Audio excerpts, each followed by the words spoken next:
অবশেষে ডায়মন্ড হারবারে স্থানীয় নেতৃত্বে ভরসা রাখল বিজেপি।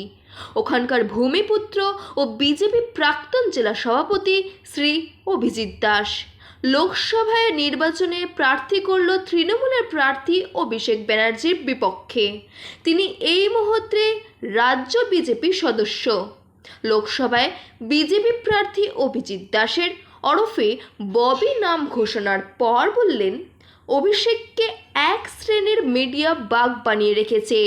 পুলিশ ও ক্রিমিনাল নিয়ে ভোট করায় এবার তা হবে না। লড়াই হবে মানুষ বিজেপির সঙ্গে। নির্বাচন কমিশনকে জানাবো শান্তিপূর্ণ নির্বাচনের জন্য।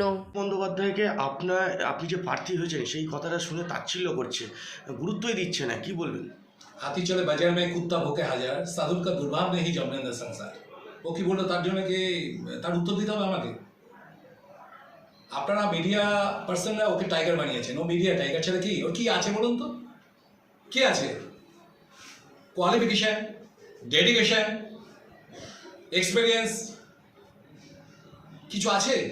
একটা মেয়ার একটা উচ্চ মাধ্যমিক পাস, যে একটা আনরেকগনাইজড ইউনিভার্সিটি থেকে যে দেখায় যে ও নাকি MBA পাস করেছে, যার রেকগনিশন দেয়নি ইউজিসি, যার কোনো এক্সপিরিয়েন্স নেই রাজনীতিতে। 2013 সালে রাজনীতি ক্ষেত্রে ঢুকে শুধু সন্ত্রাস আর ক্রিমিনাল আর পুলিশ বাহিনী নির্ভর যে রাজনীতি, যার রাজনীতি গরিবের পয়সা